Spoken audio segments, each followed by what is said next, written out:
There's your new worker, Riker. Keep her busy. Maybe she'll learn not to steal. Send this girl to the drunk cowboy, the sheriff laughed, and they pushed the obese girl forward. Thief! The word cut through Dry Creek's town square like a whip crack. Della Monroe stood frozen in the center of the crowd, her heart hammering against her ribs. 50 faces stared at her, accusing, judging, hungry for her shame. The general store owner, Mr. Hendricks, pointed a thick finger at her. 3 times. 3 times I've come up short on bread. And 3 times, this girl was in my store alone. I didn't take anything, Della whispered, her voice barely audible. Speak up. Sheriff Boyd barked. I didn't steal. Louder now, but her hands trembled. I swear I didn't. Laughter rippled through the crowd. Look at her, a woman whispered loud enough for everyone to hear. Course she stole it. Probably ate it before she even left the store. More laughter. Della's cheeks burned. She'd heard worse. Survived worse. But standing here, publicly accused, with no one believing her, the shame felt like drowning. A girl near the back whispered to her friends, I heard they're going to make her work it off. Where? Who'd take her? Probably the drunk. Cade Riker. The girls erupted in giggles. Oh God, that's perfect. The fat thief and the angry drunk. Sheriff Boyd stepped forward, thumbs hooked in his belt. Normally, we'd throw you in jail for theft. But the jail's full up with real criminals. He paused, letting the tension build. So we're trying something new. You'll work off your debt. Community service. Della's stomach dropped. Cade Riker, the sheriff called out. The square went silent. People shifted uncomfortably, eyes turning toward the edge of the crowd where a tall figure leaned against a post. Cade Riker. Even from a distance, he looked dangerous. Tall and broad-shouldered with powerful arms crossed over a sleeveless work shirt. Dark leather suspenders hung against his chest. His jaw was covered in stubble, his dark hair falling across his forehead. And even in daylight, everyone could see the whiskey bottle dangling from his left hand. The town drunk. The angry blacksmith. The man everyone feared. Cade pushed off the post and walked forward slowly. His boots struck the dirt with heavy, deliberate steps. His gray eyes were bloodshot but sharp. He stopped 10 feet from the sheriff and took a long pull from his bottle. What do you want, Boyd? You need help at that forge, don't you? Someone to cook, clean, keep the place running? Cade's eyes narrowed. I work alone. Not anymore. The sheriff grinned. This girl needs to learn some discipline. And you need someone to keep you from drinking yourself into the ground. He grabbed Della's arm and shoved her forward. She stumbled, nearly fell, caught herself on her hands and knees in the dirt. The crowd roared with laughter. There's your new worker, Riker, the sheriff called. Keep her busy. Maybe she'll learn not to steal. Maybe you'll learn to stay sober. Probably neither. More laughter. Louder now. Someone shouted, 2 broken people. Perfect match. The fat girl and the drunk. This is better than a hanging. Della pushed herself to her feet, dirt staining her dress, tears burning behind her eyes. This wasn't justice. This was entertainment. A joke for the whole town. Cade stared at her for a long moment. His expression was unreadable. Hard as stone. The sheriff stepped closer to him. You sober her up, she works off her debt. Everybody wins. Unless you want me closing down that forge for unpaid taxes? Cade's jaw tightened. How long? 2 months. Maybe 3. Depends how hard she works. Cade looked at Della again. Really looked this time. She stood there, humiliated, trembling, dirt-stained. But she met his eyes. And didn't look away. Something flickered across his face. Too fast to read. Then he turned and walked away without a word. The sheriff laughed. Better follow him, girl. He won't wait. Della forced her legs to move. The walk through town felt like walking through fire. People lined the street, watching, whispering, laughing. Look at her waddle.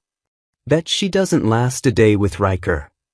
He'll throw her out before sunset. Or drink himself to death trying to tolerate her.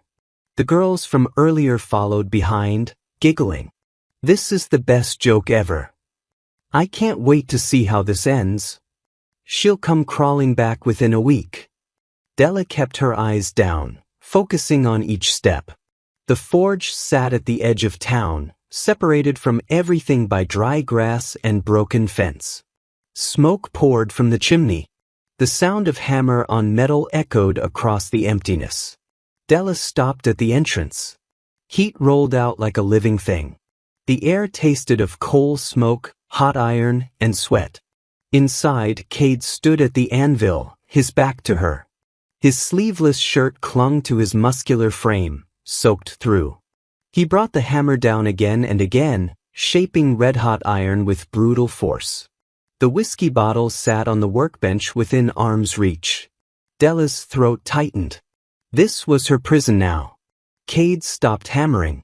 Slowly he turned. His eyes were darker up close. Dangerous. His scarred knuckles gripped the hammer tight. He looked her up and down once. You the one they sent me?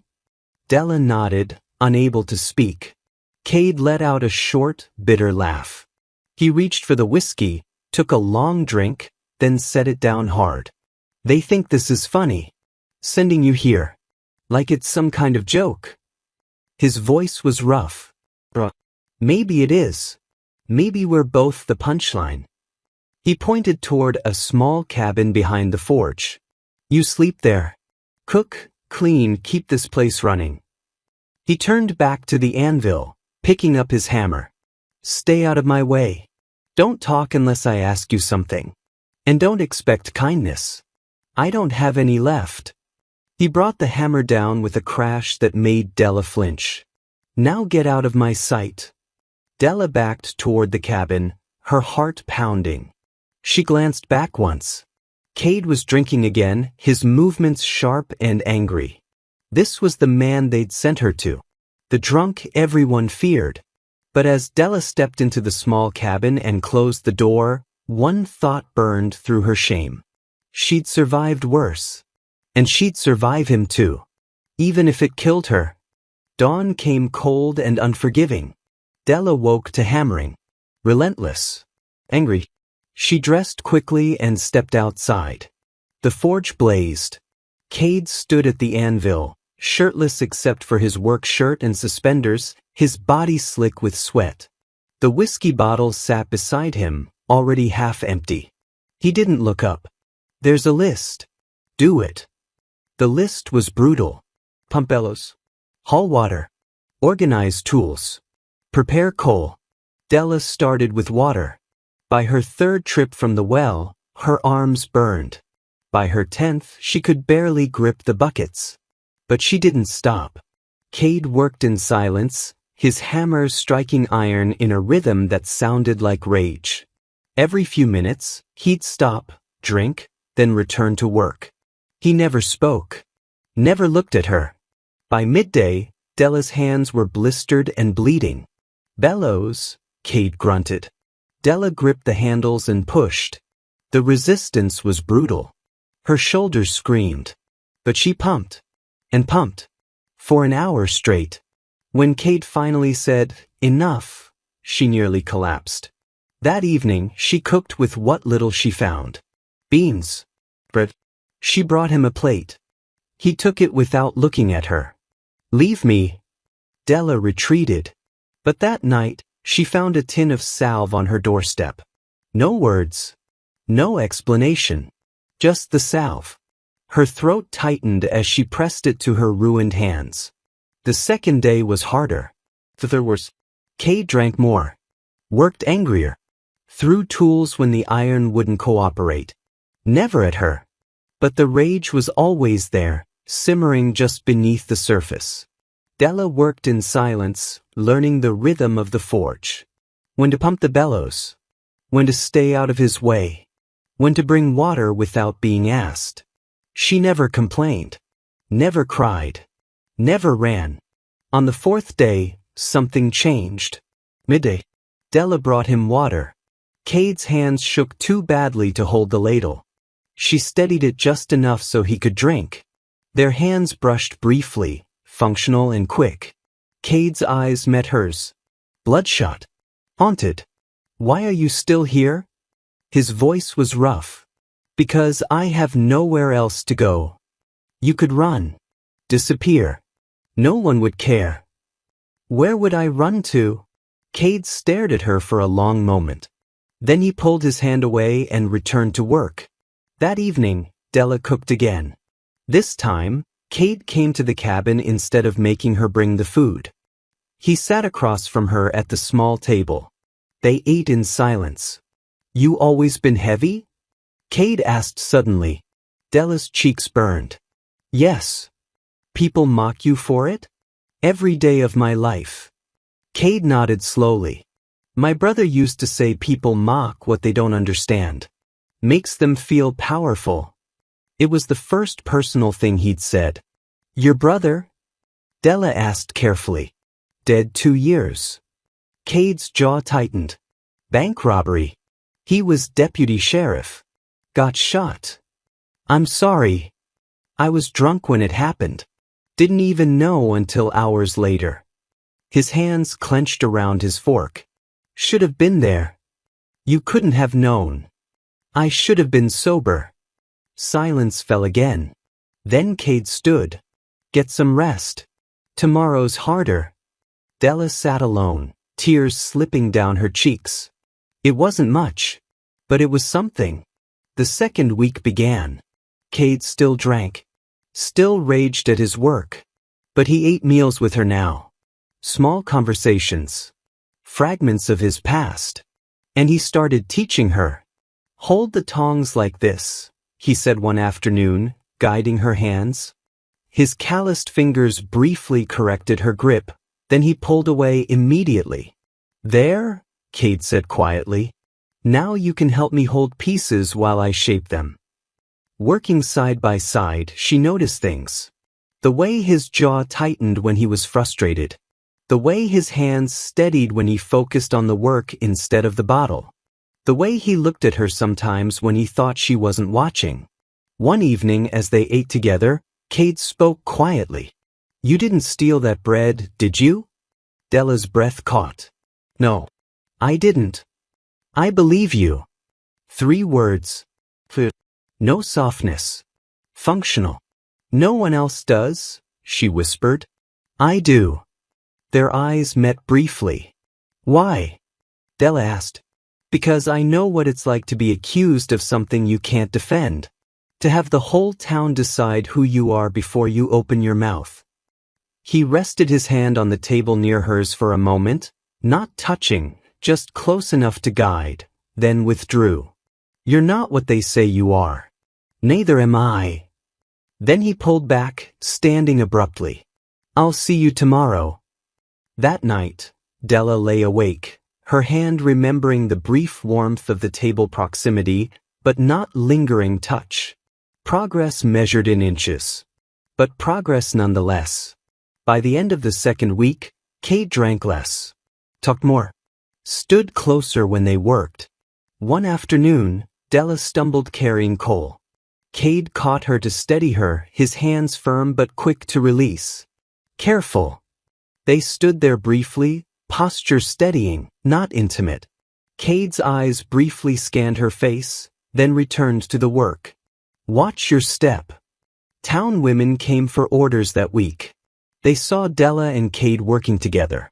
Saw him teaching her. Standing close. Look at that. The drunk's gotten attached to his fat pet. Cade's hammer stopped mid-swing. Out. His voice was cold as winter. We're customers. Out. They fled. Cade returned to work, his jaw tight. Della watched him, something practical blooming in her chest. He defended her. That night, he didn't drink at all. and Della began to hope for survival and small trust.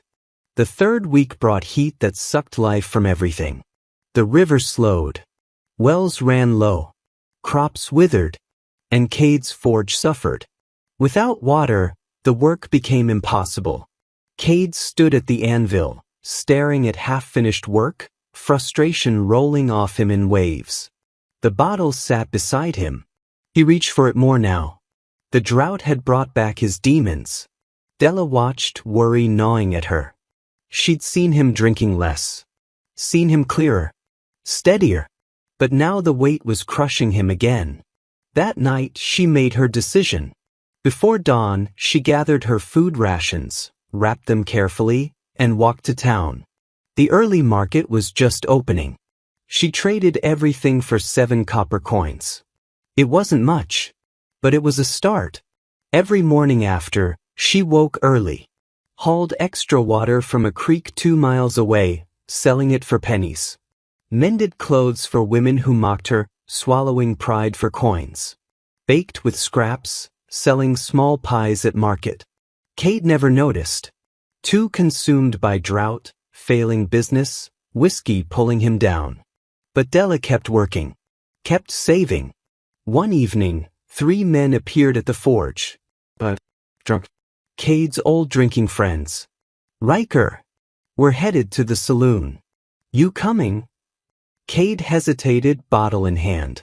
The men saw Della hauling coal. Their eyes lit with cruel amusement.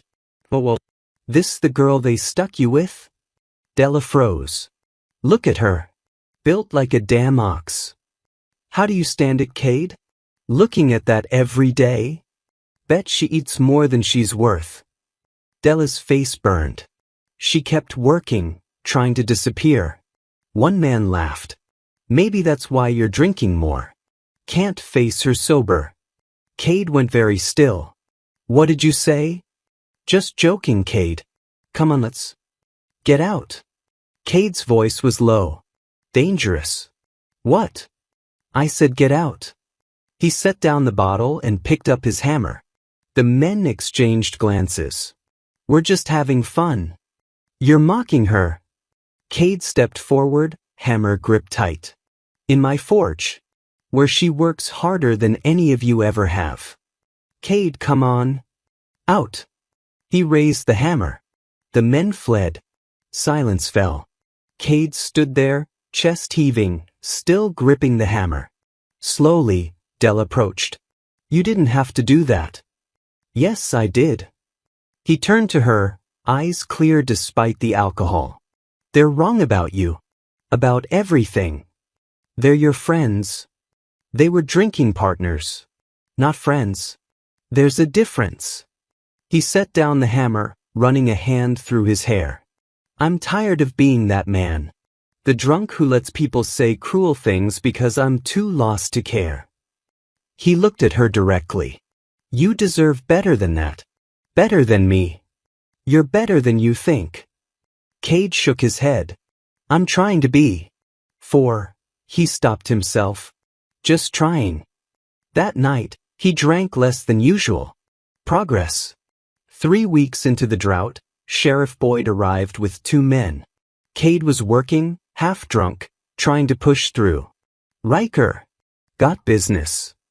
Cade set down his hammer, swaying slightly. What? You're 3 months behind on taxes. $40. I'm seizing your tools. No.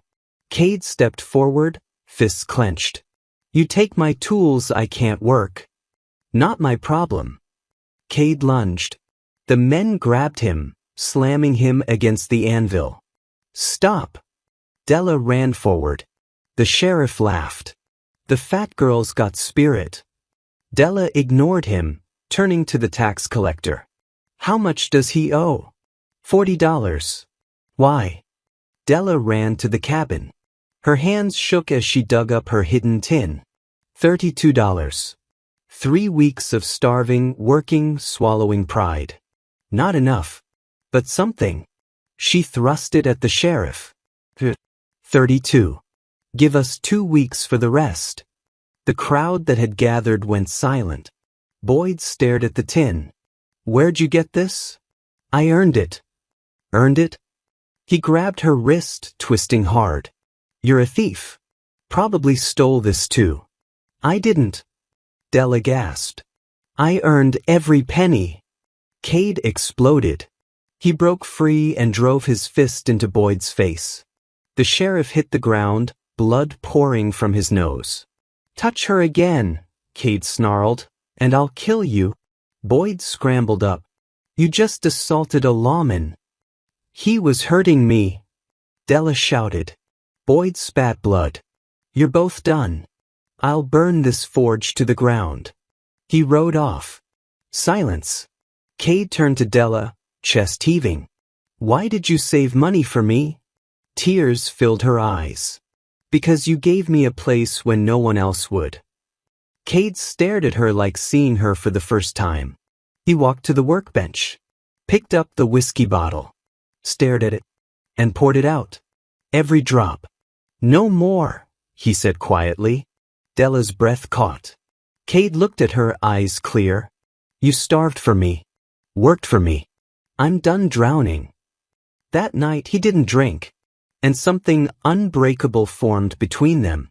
1 week sober, and Cade was a different man. His hands stopped shaking.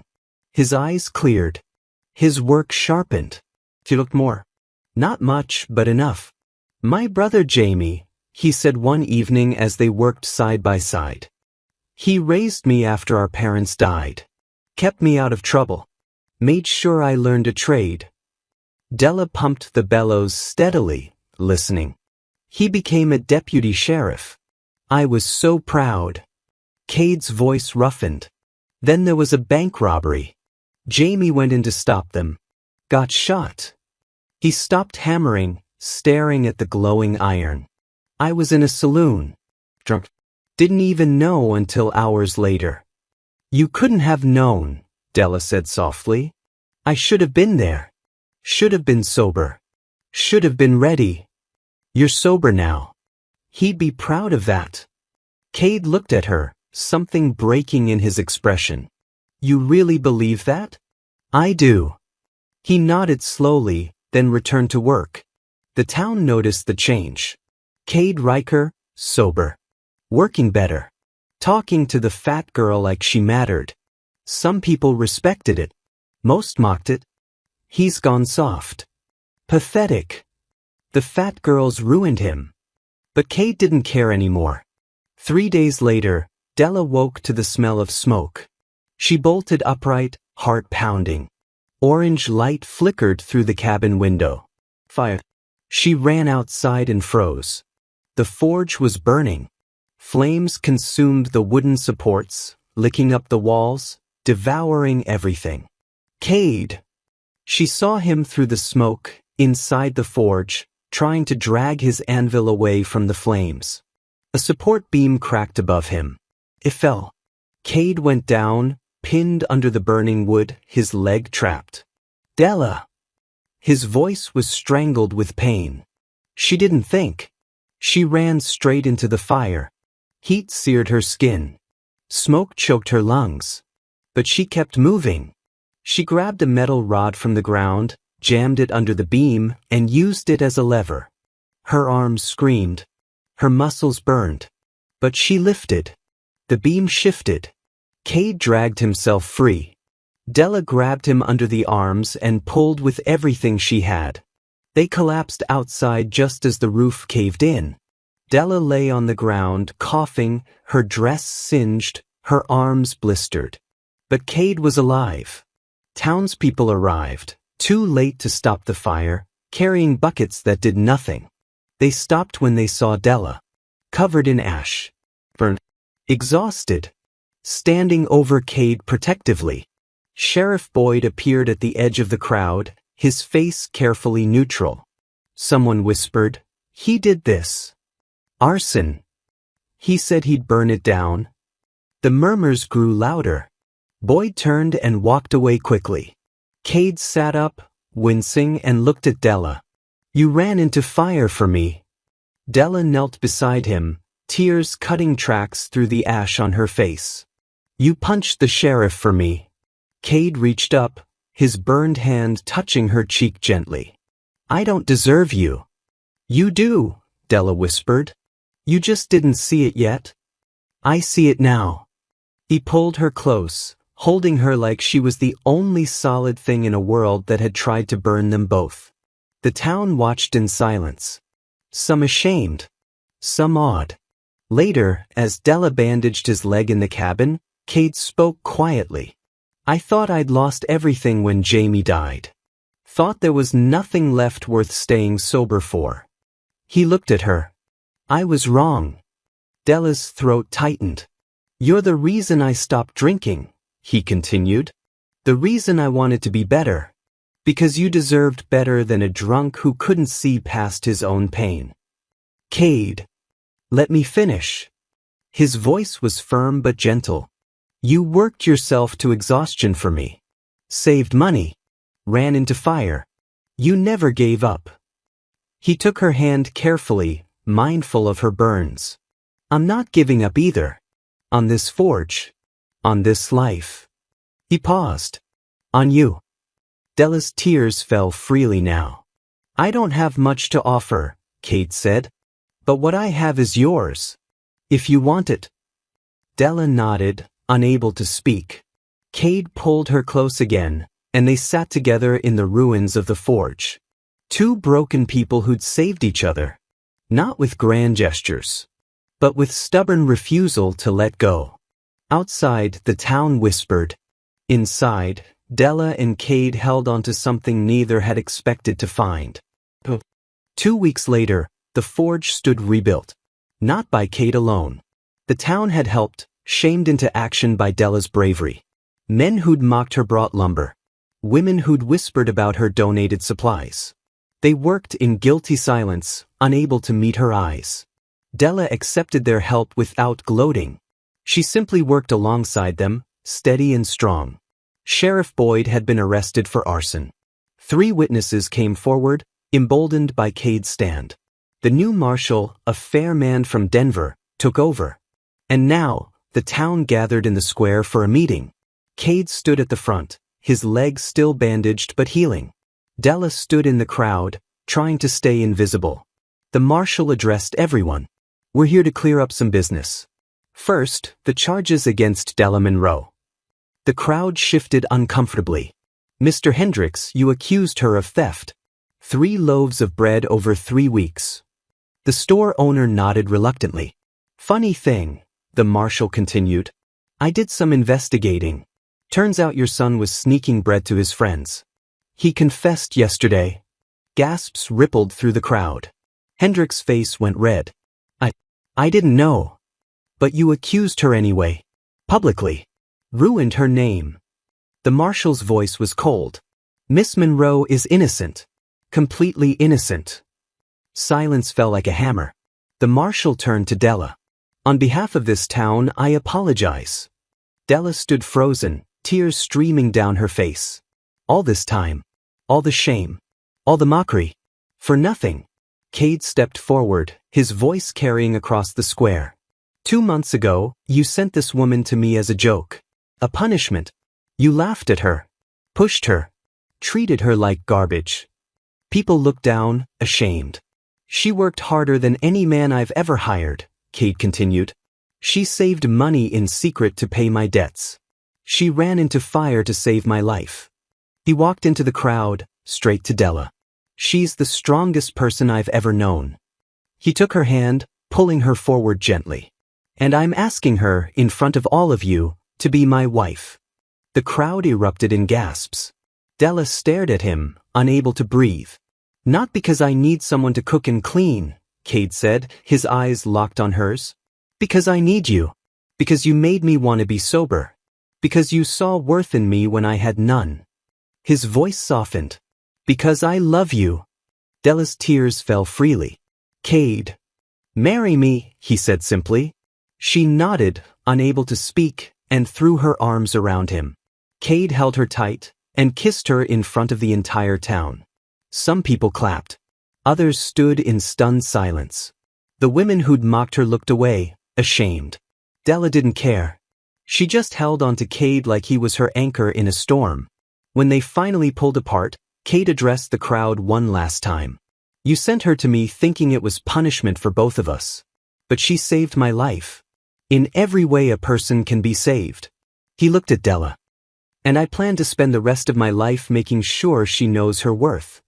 The crowd dispersed slowly, whispers replacing mockery. Mr. Hendricks approached hesitantly. Miss Monroe. I'm sorry. Truly. Della nodded. I forgive you. The words seemed to lift a weight from the old man's shoulders.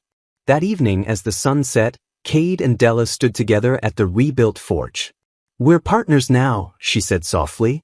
We always were, Cade replied. I was just too drunk and stupid to see it. Della laughed, the sound bright and free. Cade pulled her close, his forehead resting against hers. Thank you, he whispered. For not giving up on me. For staying when everyone said you shouldn't. Thank you for seeing me, Della whispered back. For defending me. For loving me. They stood together as the forge fire glowed warm and steady. Two people the town had broken, now forged into something unbreakable. The town had sent her as punishment. But she became his salvation. And he became hers. Della Monroe had walked into that square falsely accused, mocked, and pushed toward a man everyone feared. She walked out engaged to that man, vindicated, and stronger than she'd ever been. Not because the town finally believed in her, but because she'd learned to believe in herself. And found a man who'd believed in her all along, even when he was too lost to say it. As the stars appeared overhead, Cade kissed her again, gentle and sure. I love you, he said. I love you too, Della replied. And in the quiet of the evening, with the forge glowing beside them, they began building their life together. Not perfect. Not easy. But theirs. And that was everything. Thanks for watching this chapter of Ironwood Narrative. We'd love to hear from you. What did you think of today's story? And where are you watching from? Drop a comment below and let's connect. If you enjoyed the story, don't forget to subscribe and hit the notification bell so you won't miss the next adventure.